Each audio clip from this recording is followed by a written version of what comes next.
On va passer à une autre histoire, puisque ça va dans la suite, c'est dans la suite logique de ce qu'on est en train de dire. Biden n'était pas président.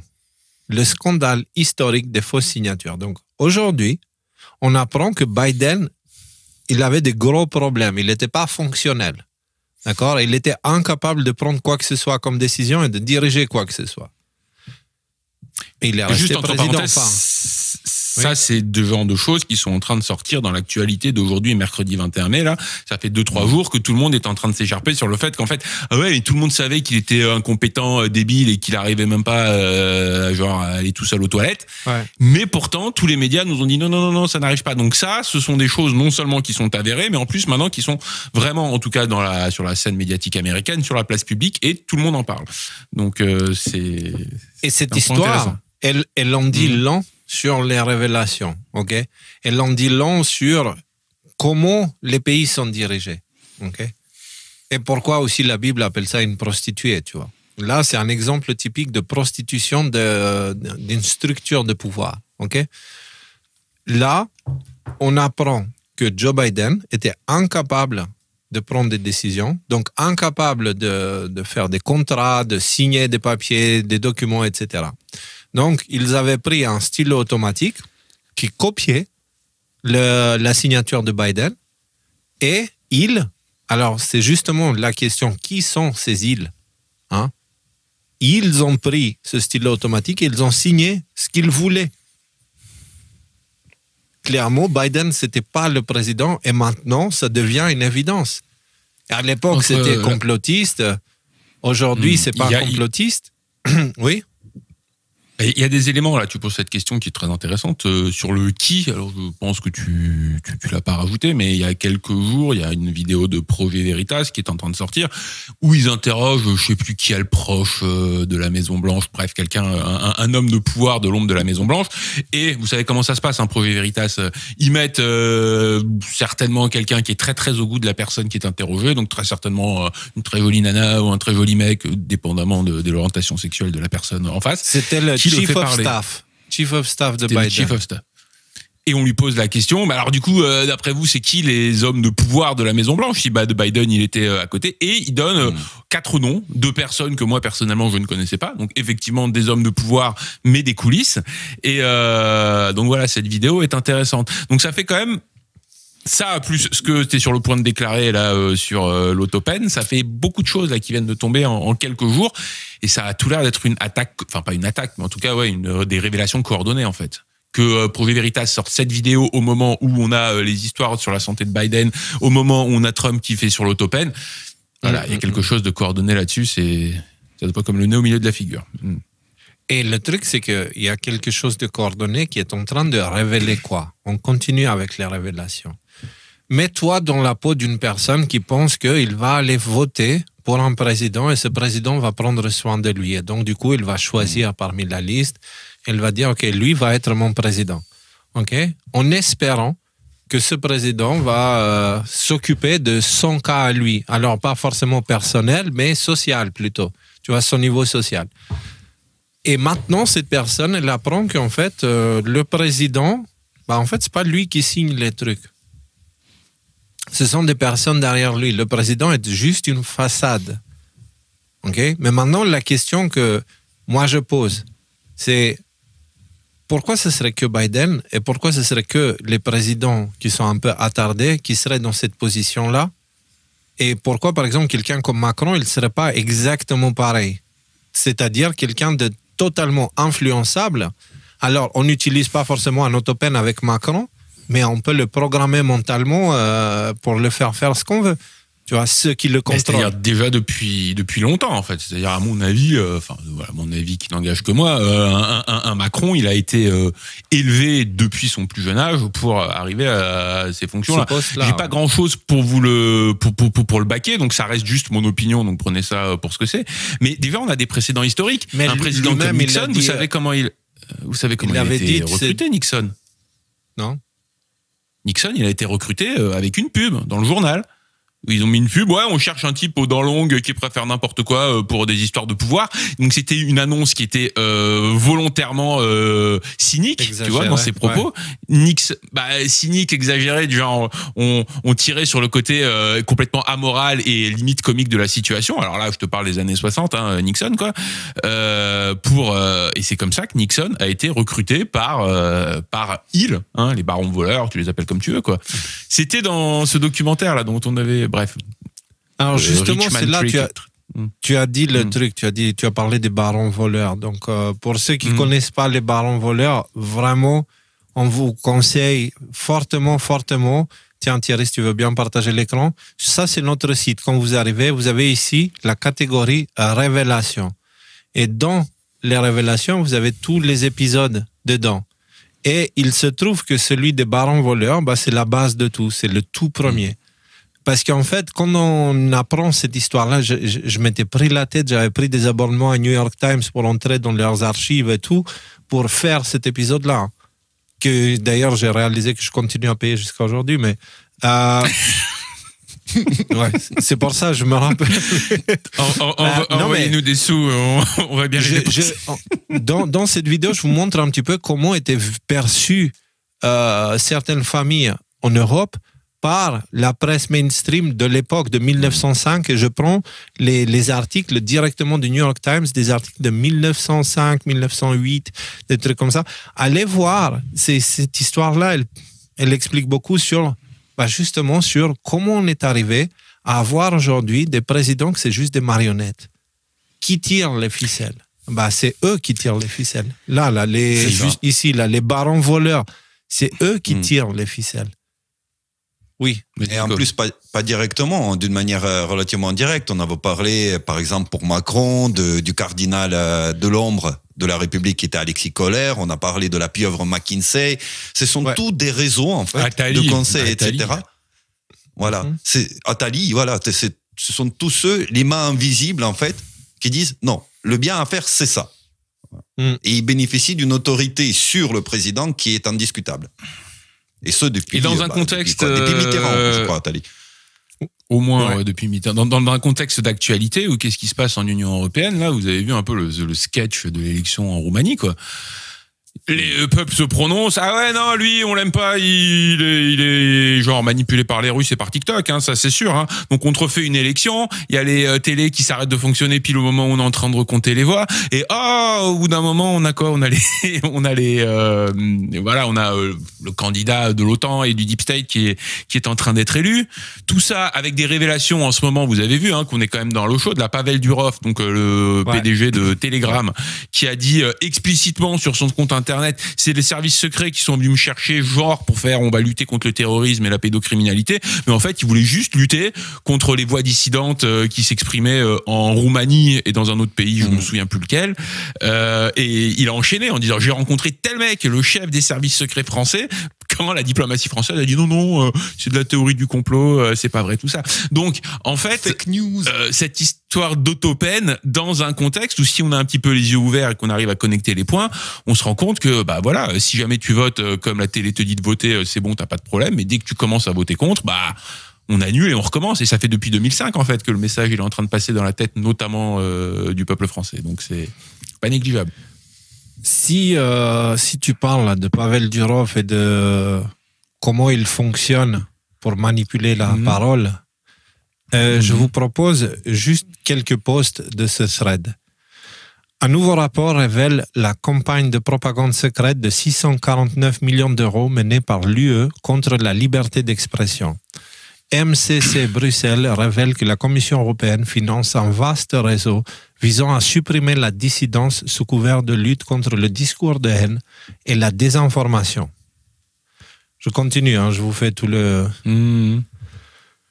Le rapport Manufacturing Misinformation, rédigé par Norman Lewis, révèle comment les institutions de l'UE consacrent 649 millions d'euros à 349 projets visant à lutter contre les discours en ligne. C'est 31% de plus que ce qui est dépensé pour la recherche transnationale sur le cancer. Juste comme ça. Hop. Oh zut, qu'est-ce que je fais ? Je suis là. Non, c'est là. Hop, écoutez ça. Dans un double langage orwellien, ou ce que le rapport appelle le no-speak, ces projets prétendent défendre la démocratie. Mais, en réalité, ils visent à restreindre le langage, à supprimer l'opposition et à créer une panique morale pour justifier de nouvelles réglementations. OK? C'est l'UE derrière tout ça. Mhm. Hop là. Hop. Un premier exemple, Fast Lisa, censé lutter contre les discours haineux. En pratique, c'est de la surveillance par l'IA, c'est de la manipulation comportementale et traîne les jeunes comme agents d'un discours approuvé par l'UE, une forme douce d'application idéologique. Donc, et ils mettent ça dans la désinformation. Alors, exemple 2. Hop. Officiellement, il s'agit d'une plateforme de lutte contre les crimes de haine en ligne. En réalité, police... ça, il ne m'a pas traduit. IA de qualité policière pour la surveillance des discours en temps réel. Merge la dissidence avec la criminalité. Mise en place d'une infrastructure de surveillance politique. Vous voyez comment ils font? Pareil pour ce truc-là. Donc, hop, et il n'en reste plus beaucoup. Il ne s'agit pas d'une recherche inoffensive, il s'agit d'une tentative systématique de définir une pensée acceptable et d'armer la réglementation linguistique au nom de la protection de la démocratie. Ou, comme dit le rapport, d'un ministère du contrôle narratif. Et c'est, donc, et pour finir, ce projet ne se contente pas de lutter contre la désinformation, il s'appuie sur elle. Il s'agit de fabriquer un récit selon lequel seules les institutions européennes peuvent sauver la démocratie en filtrant ce que les gens peuvent dire, lire ou croire. Et c'est exactement ce qu'on vient de voir avec cette histoire de Pavel Durov, en fait, et les élections en Roumanie. Vous avez suivi cette histoire? Parce que là, concrètement, c'est l'Europe qui décide pour la Roumanie. Et maintenant, c'est clair, parce que les premières élections, elles étaient contestées par l'extérieur, pas par les Roumains. Par l'extérieur, c'était pas bien, influence, ingérence russe, etc. Maintenant que c'est l'Europe, enfin c'est le pro-européen qui a gagné, non, c'était bien les élections. On va voir c'était super. comment ça se passe, parce que celui qui a perdu, alors qu'il était quand même le favori, voilà, il a dit moi je veux annuler les élections parce que voilà, ingérence. Donc on va voir dans ce contexte-là, soit ils font un passage en force quand même et ils disent non, là tout s'est bien passé, il n'y a pas eu d'ingérence, alors que clairement il y a eu de l'ingérence, on a toutes les preuves, on a tous les tickets de caisse. Il y avait cette histoire que ils avaient accusé le premier qui avait perdu, j'ai plus les noms, Caroline Georgescu, je crois qu'il s'appelle. D'avoir financé des campagnes TikTok alors qu'on avait reçu que c'est l'opposition, donc le parti financé par l'OTAN, qui était soutenu par l'OTAN, qui avait financé ces campagnes TikTok. Donc c'est du mensonge, c'est du mensonge absolu, sans aucun, tu vois, ils prennent même plus la peine d'effacer leurs traces. Donc mais ça va dans ce sens-là, c'est-à-dire qu'ils sont en train de payer des outils, mettre en place des outils en ligne pour pousser cette idéologie qu'il n'y a que l'UE qui peut savoir ce qui est bon pour la démocratie mondiale ou pas. Tu vois? Oui. Et c'est en train de se manifester avec la Roumanie, quoi. C'est en train de se manifester clairement avec ça. Donc, je sais pas, moi, il y a quand même un truc, c'est que je n'arrive pas à m'empêcher de penser que là, tout ce que tu viens de nous lire là sur le monitoring du speech par l'intelligence artificielle et tout ça, toutes ces armes-là, heureusement qu'en 2020-2021, elles étaient pas du tout aussi avancées que ce qu'elles sont aujourd'hui, en fait. Ou en tout cas, je pense que la technologie clairement existait déjà, mais qu'elle n'était pas en tant que telle. À l'époque, on avait Thomas Huchon et Tristan Mendes, quoi. Heureusement qu'on avait ces clowns qui luttaient contre nous et qui n'arrivaient pas à aligner deux idées l'une derrière l'autre. Ce qui nous a permis quand même de lutter contre ça. Enfin, vous êtes d'accord avec cette vision des choses ou pas du tout? Je vois ce que tu veux dire, je suis d'accord avec ce que tu dis. Par contre, la technologie existait avant et les bots, trolls, machin, et tous ces outils, c'est pas nouveau. Oui, Nico, pardon. Mais comprenez bien que là, ce qui s'est passé, c'est pour ça que d'ailleurs, ils ont fait cet énorme move, toute la classe politique, toute la classe médiatique, toute la classe des fact-checkers. Ils ont dit, partez tous, Mastodon, Blue Sky, machin, etc. Ce sont des réseaux qui sont sous le contrôle de l'Union européenne et tout ce que ça implique. Par contre, si vous avez bien constaté que Trump, il a récupéré les patrons de Meta, le patron de Meta, Zuckerberg, il a récupéré Musk, bon, ça fait un moment qu'il est contre ça. Donc en fait, ils sont dans une niche. Ils sont vraiment dans une niche. S'ils n'arrivent pas à faire basculer le discours sur d'autres plateformes, on va falloir... Qui est l'UE et la politique de l'UE, il est dans une niche. Il y a personne sur ces réseaux-là et c'est les réseaux qui peuvent contrôler. Maintenant, on va voir quelles actions légales ils vont prendre contre les réseaux comme Meta, X, etc., qui sont pour la plupart justement basés en Union européenne mais en Irlande. Mm-hmm. D'accord ? C'est soit ces réseaux, ils vont partir d'Irlande, soit Irlande elle-même, quand ses capitaux ils sortiront d'Irlande, il décidera de sortir de l'UE. Bon, bref, parce que ça va être un jeu ultra complexe. On parle de loi. On a commencé à parler de Biden, de stylo automatique. Quel est le lien avec tout ça? Non, c'est pour montrer qu'en fait, les présidents, aujourd'hui, c'est des marionnettes. Quand vous votez pour quelqu'un, vous votez pour le commercial qui va vous vendre le même produit. Gauche ou droite, les deux, c'est des commerciaux à la tête. Et ce qu'ils vous vendent, c'est le même programme. Et ce programme, il vient d'au-dessus, c'est l'OTAN. Okay? Et donc, qui est au-dessus de l'OTAN? C'est justement les barons voleurs. C'est eux qui tirent les ficelles. Okay? C'est le... Oui? Comment te dire? Avec des tu vois, il y a 5 ans, je t'aurais dit, ouais, carrément. Tous les candidats, ils étaient, et c'est encore le cas en France, hein, là, ils sont en train de nous préparer un affrontement Jordan Bardella contre Gabriel Attal. En tout cas, c'est comme ça que beaucoup de gens le voient arriver pour la prochaine présidentielle française. Donc là, clairement, t'as une situation où t'as deux candidats, c'est bonnet blanc et blanc bonnet, tous les deux, genre, chapeautés par l'OTAN, et que tu prennes l'un ou que tu prennes l'autre, t'auras exactement le même résultat en bout de course. Maintenant, on a vu, rien qu'avec l'exemple, là, de Roumanie, ils n'arrivent plus à faire ça. Maintenant, tu as des candidats populistes qui sont désavoués par l'ensemble de la classe médiatique, qui se débrouillent quand même pour arriver avec des bons scores. Tu avais aussi Bolsonaro aux États-Unis, au Brésil. Tu as eu Trump qui carrément, lui, est arrivé au pouvoir aux États-Unis malgré les tentatives de triche et tout ça. Ce que je veux dire, c'est que leur emprise de l'OTAN, elle est de plus en plus visible et de moins en moins efficace. Même s'ils arrivent quand même toujours dans une espèce de bras de fer à forcer le bras des peuples. Mais la situation évolue quand même. Non. Là, je suis d'accord. Ouais, en fait, elle évolue parce qu'on commence à prendre conscience de ça, justement. Qu'il y a ce qu'on nous montre, le cirque qu'on nous montre, et il y a les vrais puissants derrière, qu'ils font ce qu'ils veulent, et ils ne répondent pas aux mêmes lois que nous, en fait. Tu vois ce que je veux dire? Donc, et c'est ça, moi, c'est cette histoire du stylo présidentiel. Enfin, du stylo automatique de Biden, c'est ouf. Et surtout, avec une nouvelle comme celle-ci, un républicain, Tim Burchett, qui vient de dire que le personnel de Biden acceptait des paiements pour des pardons présidentiels. Donc, c'est qui Tim Burchett? C'est un républicain. Ouais. Et donc, il vendait des pardons présidentiels. Concrètement. Mais s'ils vendaient des pardons présidentiels, ils vendaient quoi d'autre exactement? Et la question maintenant, c'est s'il y a des gens qui se permettent de faire ça, pourquoi un président ne se permettrait pas, lui, de recevoir de l'argent pour pardonner ou pour avancer tel ou tel contrat ou tel projet?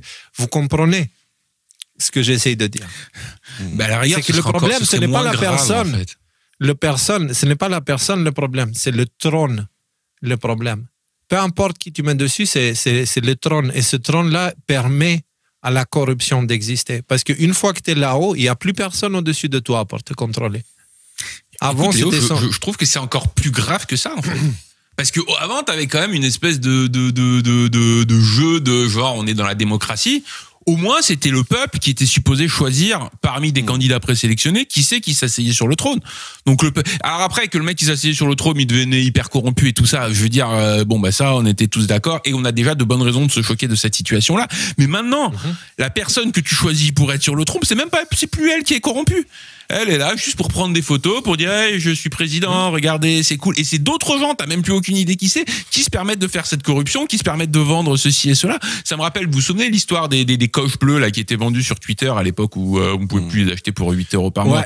Sauf que avant, c'était ok, on t'a donné ta coche bleue sur Twitter et tu l'as acheté pour 150 000 € au personnel de Twitter. Et déjà, c'était tout un scandale en soi.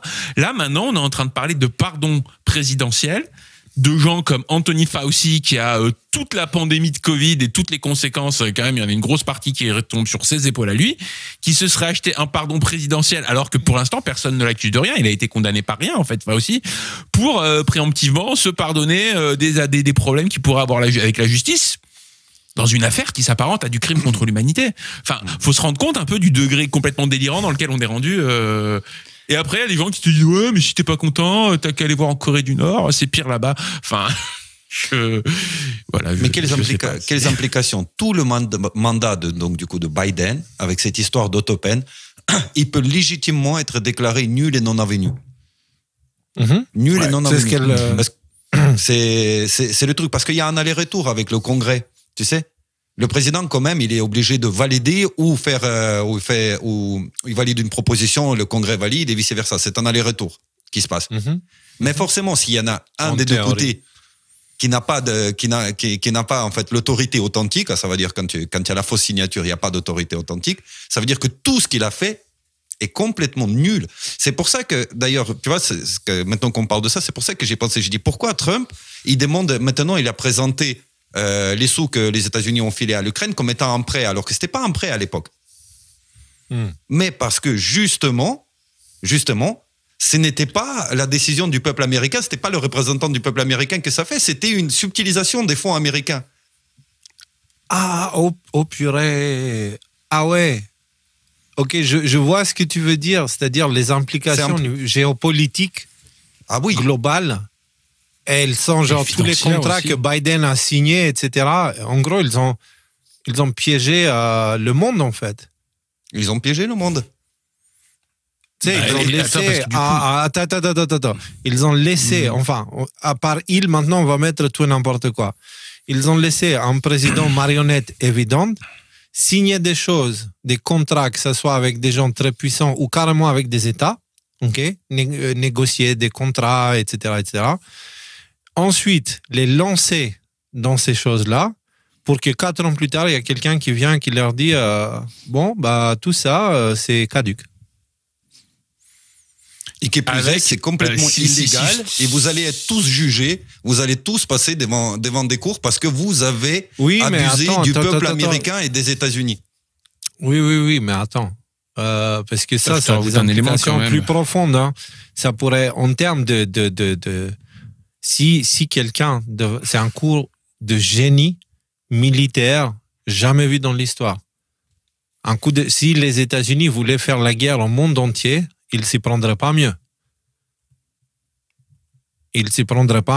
Parce que là, ils ont de quoi démonter des pays entiers, en fait. Tu vois, je sais pas si vous voyez ce que je veux dire. Moi, je le prends pas forcément du côté Q, machin. Moi, je le prends États-Unis égale bête, tu vois. C'est explicite un peu. Autant égale bête, États-Unis, tête, machin. Blablabla. Moi, je le prends dans l'aspect prophétique et tout ça, tu vois. C'est... J'ai envie de te dire que l'élément auquel j'ai envie de rajouter, parce que, enfin, je veux dire, finalement, faire payer la France ou tel autre pays ou même l'Ukraine, ce que je veux dire, les Ukrainiens, je veux dire, t'as une poignée de corrompus tout là-haut qui ont fait n'importe quoi et qui méritent clairement leur place en pyjama orange à Guantanamo ou la version russe ou ce que tu veux. Mais le peuple, enfin, je veux dire, est une victime de ça, comme le peuple français et comme les peuples de tous les pays du monde. Maintenant, donc moi, c'est au niveau des individus que ça m'intéresse.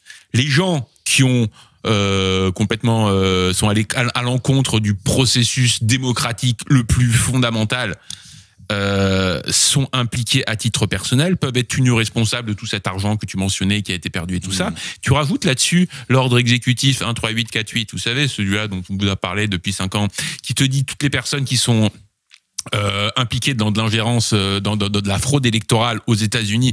En gros, on peut tout leur prendre.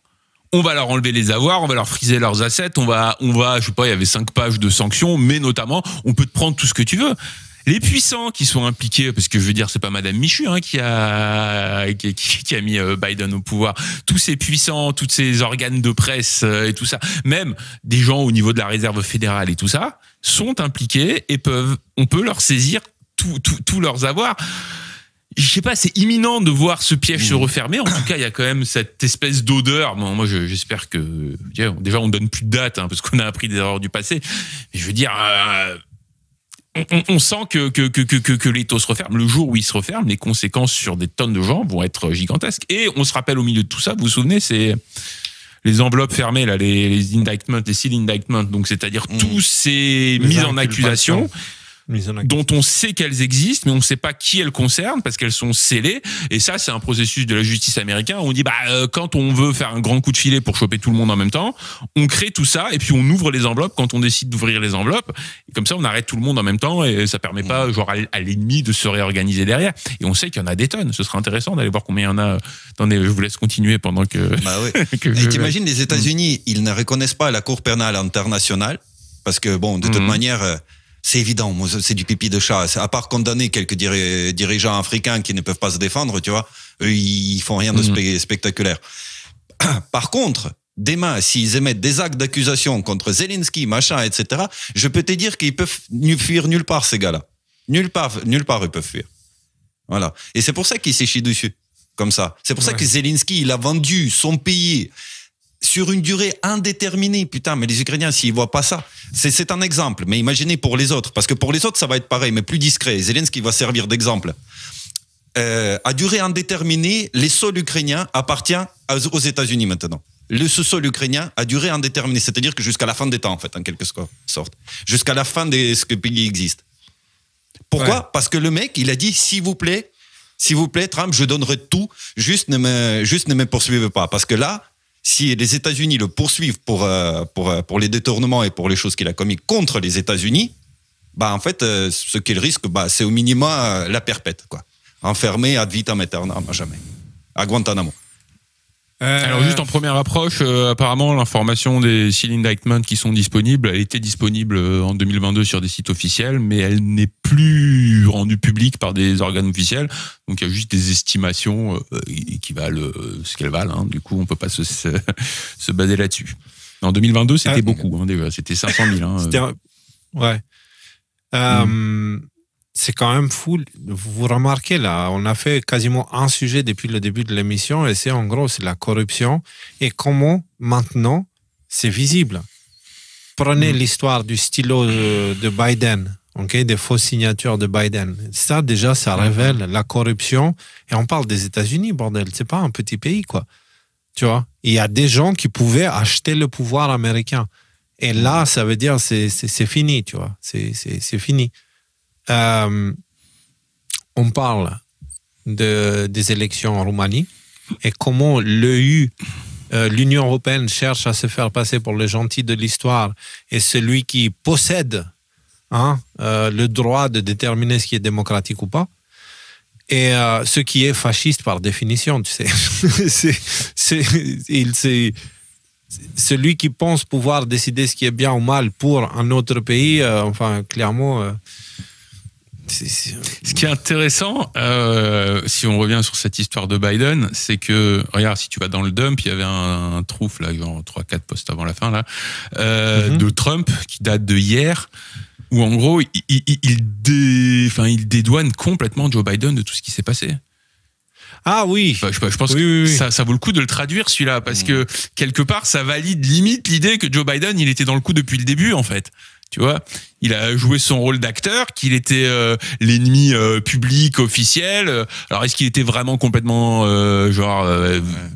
cognitivement très très limité, ou est-ce qu'il jouait le rôle du très très limité? Ça, écoute, peut-être qu'on le saura un jour. Mais en tout cas, dans ce trousse-là, il est complet, alors qu'il s'est fait quand même taper dessus depuis 4 ans, le Joe Biden. Là, je trouve que c'est super intéressant là, ce qu'il dit Donald. Alors, qu'est-ce qu'il nous dit? Il nous dit... Ah, je l'avais là. Hop là. Je l'avais bien mis. Voilà. Joe Biden n'était pas en faveur de l'ouverture des frontières. Il n'a jamais parlé de frontières ouvertes où les criminels de toutes sortes, de toutes formes et de toute taille peuvent entrer dans notre pays à volonté. Ce n'est pas lui qui a eu l'idée d'ouvrir la frontière, de presque détruire notre pays et de nous coûter des centaines de milliards de dollars pour expulser les criminels de notre pays et de passer par le processus que nous connaissons aujourd'hui. Ce sont les gens qui savaient qu'il avait des troubles cognitifs qui ont pris le contrôle du stylo automatique. Ils ont volé la présidence des États-Unis et nous ont mis en grand danger. C'est de la trésorerie. Non, c'est de la trahison au plus haut niveau. C'est de la trahison au plus haut niveau. Ils l'ont fait pour détruire notre pays. Le Joe Biden, dont tout le monde savait qu'il ne permettait jamais aux trafiquants de drogue, aux membres de gangs et aux fous mentaux d'entrer dans notre pays sans aucun contrôle. Il suffit de consulter son casier judiciaire. Quelque chose de très grave devrait arriver à ces voyous traîtres qui voulaient détruire notre pays, mais qui n'ont pas pu le faire parce que je suis arrivé. Rendez à l'Amérique sa grandeur. Ouais, juste la trahison. Franchement, DeepL, c'est de moins en moins bien. Hein. La traduction est très très approximative. Là, c'est pas du tout son casier judiciaire, c'est regarder son record, c'est-à-dire ce qu'il a fait dans le passé. Voilà, genre des petits éléments de traduction. C'est quand même intéressant ce truc-là. On regarde un film. Après, la question c'est qui est réellement derrière Biden? Parce qu'il peut avoir ceux qui sont réellement derrière, c'est-à-dire Trump, qui tirait les ficelles avec son ordonnance qu'il avait mis à l'époque du Covid, blablabla. Ou ça peut être les autres, ou ça peut être un mélange des deux. Probablement. Ça veut dire le poste était vacant et n'importe qui pouvait aller et utiliser le truc du moment où il avait assez d'influence et de pouvoir pour mettre les mains sur le stylo automatique. Mais je veux dire, la signature de Biden était en vente. De mon point de vue, ce que je comprends aujourd'hui, c'était que Joe Biden était contrôlé par l'équipe Obama et compagnie, quoi, des démocrates, qui pensaient avoir le contrôle de la situation, mais derrière, on avait les patriotes qui étaient au-dessus et qui exerçaient aussi une autre forme de contrôle, plus discrète, en disant on va les laisser faire n'importe quoi, parce que derrière, on est en train de préparer le piège dans lequel ils vont tomber, en fait. Et plus que la situation a avancé. C'est ça, ouais, voilà. Donc, c'est comme ça que je le vois aujourd'hui. Bref. On a fait le tour de ce sujet-là. J'espère que tout le monde est attentif et ouais, on va voir des choses de plus en plus intéressantes. Les révélations continuent. Après, rappelez-vous que toutes ces choses-là sont la conséquence d'un processus qu'on appelle le réveil. Okay? Le grand réveil. Et le grand réveil passe d'abord par le réveil de l'individu. De l'individu, d'accord? Chacun de nous est appelé à passer cette période-là. Une fois que le grand réveil individuel commence à avoir lieu, le grand réveil de l'ensemble devient inévitable. Ok?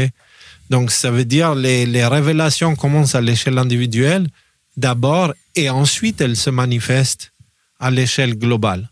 Okay? C'est comme si quelque chose avait touché un point de notre corps et que ça commençait à se propager partout. Et une fois que c'était propagé partout et qu'on était pleinement réveillé, on pouvait se connecter avec tous ceux qui étaient réveillés pour provoquer le réveil global. Pas pour le provoquer, mais pour le devenir. Et le truc, c'est que tout ce processus de réveil, c'est vraiment désagréable dans plusieurs aspects. Et on ignore souvent ce qu'on appelle le désert de l'âme. C'est un processus qui est assez douloureux et qu'on est en train de le traverser, qu'on le sache, qu'on le voit ou pas, on est en train de le traverser d'une façon ou d'une autre. Chacun, selon son cheminement, il est à un différent niveau de cette étape-là. En ce moment, tout est en train de s'effondrer autour de nous. Tout ce qui constitue une vie saine, toutes les structures qui permettaient de maintenir quelque chose de cohérent, elles sont en train de s'effondrer. Ceux qui sont censés protéger les enfants sont les plus grands abuseurs des enfants. Ceux qui sont censés s'occuper de l'éducation, ce sont les plus grands manipulateurs. Parce qu'ils n'éduquent pas, ils forment. C'est pas pareil. tu vois. C'est pas du tout pareil. Ceux qui s'occupent de la santé, ils sont en train de trahir la santé de tout le monde. Ceux qui sont censés nous protéger, finalement, s'avèrent être nos bourreaux. Tu vois, oui, Rudy. Juste, c'est une parenthèse, je pensais pas un sujet qu'on va traiter, mais en France, cette histoire d'euthanasie, dans le contexte dans lequel elle est, juste après le Covid, où toutes les vies comptaient, il fallait sauver absolument tout le monde, et que maintenant, on te propose cette espèce de mort assistée, c'est-à-dire sans aucune forme d'humanité, je pense que c'est un élément extrêmement révélateur de ce que tu es en train de pointer du doigt. Voilà, vous voulez juste le mentionner. C'est exactement ça. C'est un très bon exemple de ça. Et quand tu regardes, du coup, toutes ces choses-là, en fait, le monde est en train de s'effondrer. C'est l'effondrement de Babylone. Babylone, c'est une représentation métaphorique d'une ville, la façon qu'on perçoit la structure civilisationnelle. C'est en train de s'effondrer. De plus en plus de gens ne croient plus du tout aux médias. Internet lui-même, c'est devenu vraiment on dirait vraiment genre un puits de merde, quoi. Internet lui-même est devenu un outil de manipulation. Je veux dire, il n'y a plus rien. Et vous le remarquez aussi, vous avez cette chose-là aussi où vous regardez la télé, vous vous dites, franchement, encore des conneries. Après, vous allez sur Internet, il n'y a que des mauvaises nouvelles. Vous voulez un truc genre utile qui vous donne un petit peu de satisfaction, qui vous donne une idée ou qui vous stimule ou qui vous inspire. Pas grand-chose. Par contre, tout ce qui est pour nous saouler, nous mettre en colère, nous fatiguer, etc., ça, c'est bien présent. Ou nous distraire. Mais il y a un Justement. autre aspect aussi, Léo, je trouve, c'est que, d'accord, oui, il y a plein de merde qui passe à la télé, il y a plein de merde qui passe à Internet, c'est très compliqué, tout ça. Mais même, il y a aussi un autre phénomène qui est que des choses qui m'intéressaient il y a 5 ans ou il y a 10 ans de ça, et qui me remplissaient, aujourd'hui ne me remplissent plus. Donc on a le contenu qui est offert, qui a beaucoup changé, mais on a aussi nous qui avons beaucoup changé, en fait. Et je pense que c'est aussi un point important. Mais je pense qu'on rentre dans le désert du réel. Enfin, je mets le désert entre guillemets. Mais c'est désert aussi, c'est un lieu qui appelle aussi à notre créativité, en quelque sorte.